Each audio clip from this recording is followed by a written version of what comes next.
नमस्कार दोस्तों, हमारे यूट्यूब चैनल एग्जाम लर्नर में आपका स्वागत है। दोस्तों, आज के इस वीडियो में हम लोग यूपी ट्रिपल एससी पेट एग्ज़ाम 2022 का 16 अक्टूबर मॉर्निंग शिफ्ट का आंसर की देखेंगे। इसके पहले आपको 15 अक्टूबर मॉर्निंग और इवनिंग दोनों शिफ्ट का आंसर की अपलोड कर दिया गया है, तो उसे भी आप लोग देख सकते हैं जिनका 15 अक्टूबर को होगा। और इस वीडियो में हम लोग 16 अक्टूबर का मॉर्निंग शिफ्ट का आंसर की देखेंगे। तो यहाँ पे आप देख सकते हैं ये पेपर है 16 अक्टूबर मॉर्निंग शिफ्ट का, यानी कि तीसरा शिफ्ट मॉर्निंग शिफ्ट का है ये। तो आइए सबसे पहले हम लोग इसमें जीएस के क्वेश्चंस का आंसर देखेंगे, जीएस और करंट अफेयर्स का। तो सबसे पहले यहाँ पे आप देख सकते हैं क्वेश्चन नंबर 31 से शुरू हो रहा है जीएस का प्रश्न।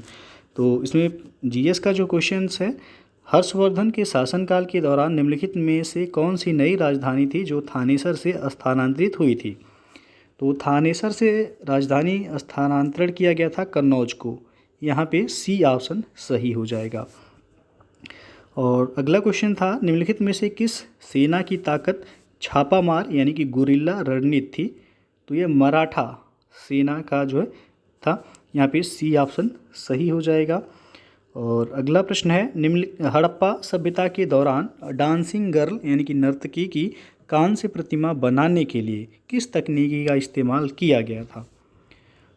तो मोम लोपी ढलाई कास्टिंग तकनीकी का उपयोग किया गया था। यहाँ पे डी ऑप्शन सही हो जाएगा। और अगला प्रश्न था, गौतम बुद्ध को ज्ञान किस नदी के तट पर प्राप्त हुआ था। तो यह था निरंजना नदी या फल्गु नदी भी इसे कहा जाता है। डी ऑप्शन यहाँ पे सही हो जाएगा। अगला प्रश्न अब देखते हैं कि निम्नलिखित में से किसे स्वदेशी आंदोलन का प्रमुख कारण माना जाता है। तो स्वदेशी आंदोलन का प्रमुख कारण जो माना जाता है वो बंगाल को विभाजित करने का निर्णय को माना जाता है। यहाँ पे बी ऑप्शन सही हो जाएगा। और ब्रिटिश ने निम्नलिखित में से किस भाषा को भारतीय समाज में प्रस्तुत करने की उत्सुकता दिखाई। तो अंग्रेजी भाषा सही होगा, बी ऑप्शन। पूर्ण स्वराज की मांग करने वाले प्रथम कार्यकर्ता का नाम लिखिए। तो यहाँ पे डी ऑप्शन सही होगा, हसरत मोहानी।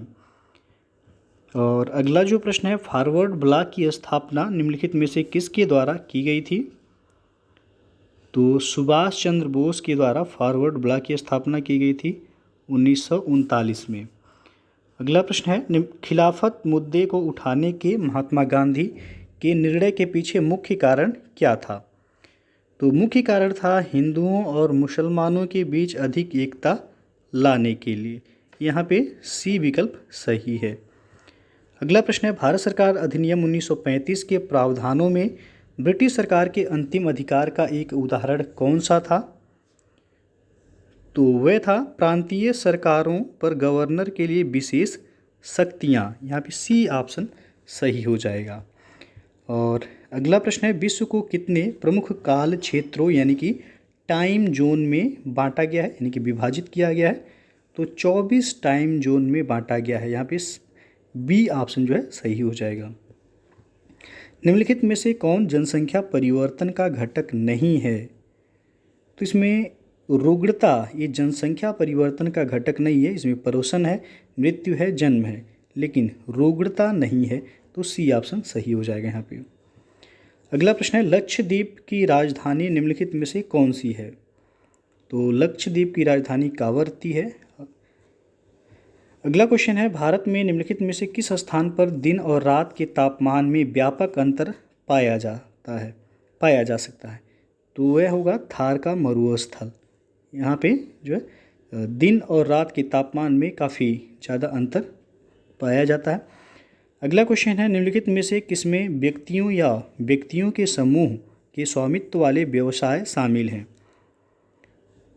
तो इसमें आपका निजी क्षेत्र सही हो जाएगा, बी विकल्प। और उस जंगल का नाम बताइए जिसे पृथ्वी ग्रह के फेफड़े के रूप में जाना जाता है। तो यह अमेजन वर्षा वन कहलाता है। यहाँ पे बी ऑप्शन सही हो जाएगा। और स्थिरता के साथ विकास के उद्देश्य से निम्नलिखित में से कौन सी पंचवर्षीय योजना शुरू की गई थी। तो यह शुरू किया गया था चौथी पंचवर्षीय योजना। यहाँ पे सी ऑप्शन सही हो जाएगा। आगे बढ़ते हैं। तो अगला जो प्रश्न है, 1991 में नई आर्थिक नीति यानी कि एनईपी के तहत उदारीकरण और निजीकरण कि पहल का प्राथमिक परिणाम निम्नलिखित में से कौन सा था? तो प्राथमिक परिणाम था वैश्वीकरण। यहाँ पे बी ऑप्शन जो है सही हो जाएगा। और निम्नलिखित में से किसे भारत में हरित क्रांति के जनक के रूप में जाना जाता है? तो एस स्वामीनाथन को हरित क्रांति का जनक के रूप में जाना जाता है। और हरित क्रांति की शुरुआत भारत में 1966-67 में हुई थी। और प्रयोग इसका अभी पिछले वाले पेपर में पूछा गया था, तो पंजाब और पश्चिमी उत्तर प्रदेश में इसका जो है प्रयोग किया गया था, पश्चिमी उत्तर प्रदेश और पंजाब में। अगला प्रश्न आपका, निम्नलिखित में से किस अधिनियम ने बैंकों के राष्ट्रीयकरण के लिए शर्तें निर्धारित की? तो ये निर्धारित किया था बैंकिंग कंपनियां जो कि उपक्रमों का अधिग्रहण और हस्तांतरण अधिनियम 1970 के तहत। अगला क्वेश्चन है, भारतीय संविधान के अनुच्छेद 19 में कौन सा अधिकार शामिल है? तो अनुच्छेद 19 में है वाक और अभिव्यक्ति स्वतंत्रता का अधिकार। ये ऑप्शन यहाँ पे सही होगा। संसदीय प्रणाली में कार्यपालिका किसके प्रति उत्तरदायी होती है? तो ये विधानमंडल के प्रति उत्तरदायी होती है। यहाँ पे सी ऑप्शन सही हो जाएगा। निम्नलिखित में से कौन सी भारतीय संविधान की मुख्य विशेषता नहीं है? तो द्विस्तरीय सरकार ये भारतीय संविधान की विशेषता नहीं है। ये ऑप्शन यहाँ पे सही हो जाएगा। भारतीय संविधान के लिए डीपीएसपी यानी कि राज्य के नीति निर्देशक सिद्धांत निम्नलिखित में से किस देश के संविधान से प्रेरित थे? तो ये आयरलैंड के संविधान से लिया गया है डीपीएसपी यानी कि नीति निर्देशक तत्व। बी ऑप्शन सही हो जाएगा।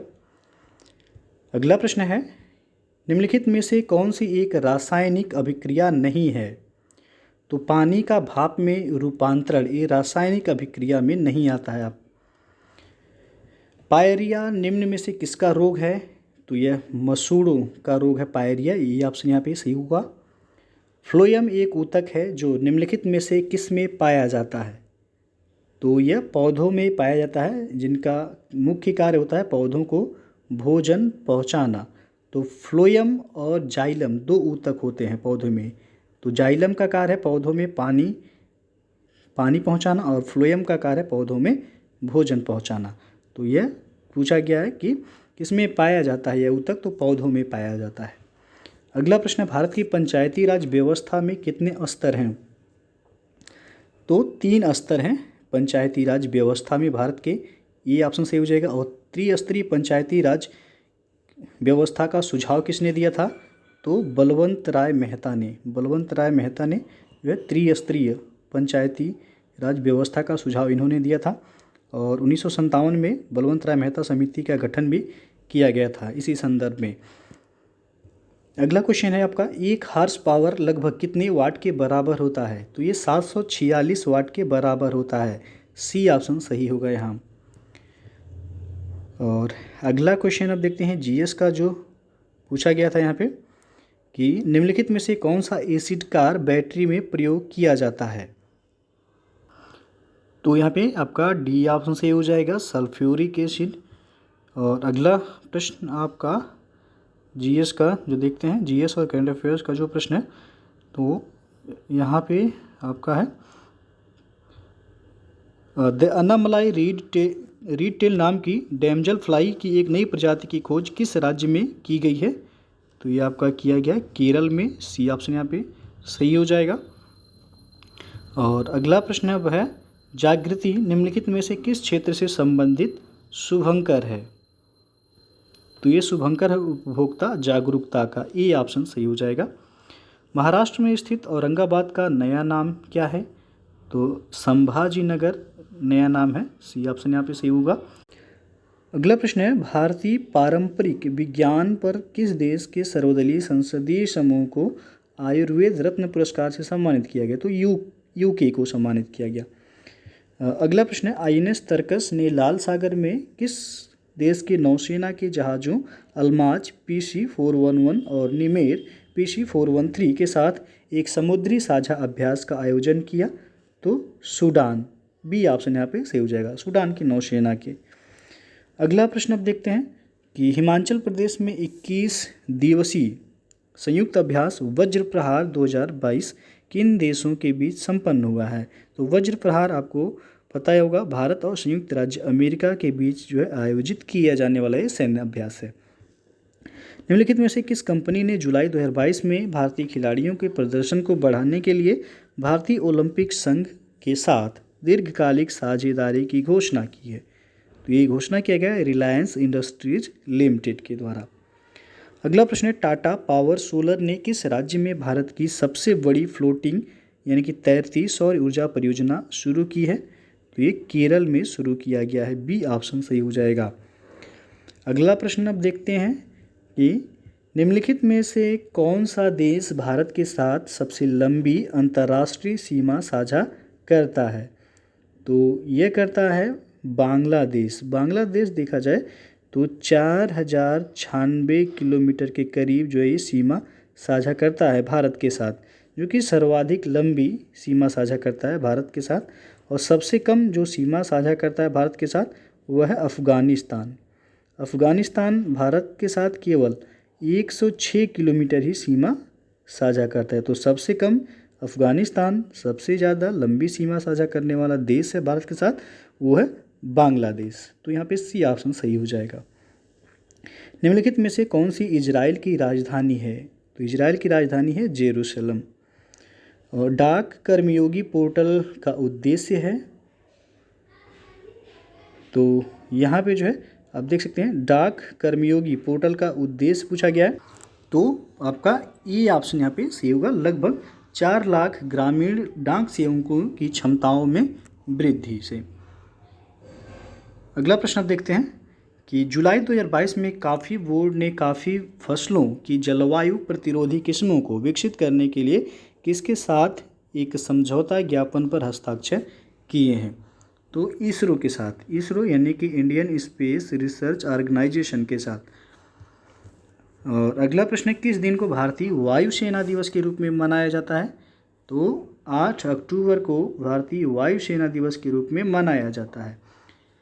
अगला प्रश्न है, निम्नलिखित में से किसे भारत का स्कॉटलैंड भी कहा जाता है? तो कुर्ग को भारत का स्कॉटलैंड के नाम से जाना जाता है। अगला प्रश्न है आपका, किस कला मथुरा से स्टेसिलिंग की पारंपरिक कला है? तो ये आपका सांझी कला मथुरा से जो है स्टेसिलिंग की पारंपरिक यह कला है। बी ऑप्शन सही हो जाएगा। और निम्नलिखित में से 2014 में बनाया गया भारत का 29वां राज्य कौन सा है? तो तेलंगाना को भारत का 29वां राज्य बनाया गया था। सी विकल्प सही हो जाएगा। निम्नलिखित में से किस राज्य में विधान परिषद है? तो विधान परिषद यहाँ पे जो ऑप्शन दिया गया कर्नाटक में है। ये ऑप्शन सही हो जाएगा। और अगला प्रश्न अब है, वायुमंडल में ग्रीन हाउस गैसें पृथ्वी के अधिकांश उत्सर्जित को अवशोषित करती हैं जो निचले वायुमंडल को गर्म करती हैं। तो वह होगा आपका अवरक्त विकिरण। ये विकल्प यहाँ पे सही हो जाएगा। अवरक्त विकिरण को ये अवशोषित करती हैं जो कि निचला वायुमंडल को गर्म करती हैं। अगला प्रश्न है, वॉलीबॉल निम्नलिखित में से किस देश का राष्ट्रीय खेल है? तो नेपाल का राष्ट्रीय खेल है वॉलीबॉल। ये ऑप्शन सही हो जाएगा यहाँ पे। निम्नलिखित में से किस व्यक्ति ने प्रसिद्ध पुस्तक the story of my experiments with truth लिखी है? तो ये महात्मा गांधी की आत्मकथा है। बी ऑप्शन यहाँ पे सही हो जाएगा। तो दोस्तों ये था आपका 16 अक्टूबर मॉर्निंग शिफ्ट, 16 अक्टूबर मॉर्निंग शिफ्ट का पिट एग्ज़ाम का पेपर। जो इस वीडियो में हम लोग केवल जीएस और करंट अफेयर्स के जो प्रश्न के उत्तर को देखें हैं। तो इसके पहले आपको 15 अक्टूबर का दोनों शिफ्ट का मॉर्निंग और इवनिंग का जो है आंसर की बता दिया गया, जीएस और करंट अफेयर्स दोनों का। तो जो लोग नहीं देखे हैं आप लोग देख सकते हैं किस तरीके का प्रश्न पूछा गया था। तो वीडियो अच्छा लगा हो लाइक शेयर कर दीजिएगा। चैनल को सब्सक्राइब नहीं किए हैं सब्सक्राइब कर लीजिएगा, बेल आइकन को प्रेस कर लीजिएगा जिससे आने वाले अगले वीडियो का नोटिफिकेशन आपको पहले मिलता रहे। तो वीडियो को पूरा देखने के लिए बहुत बहुत धन्यवाद।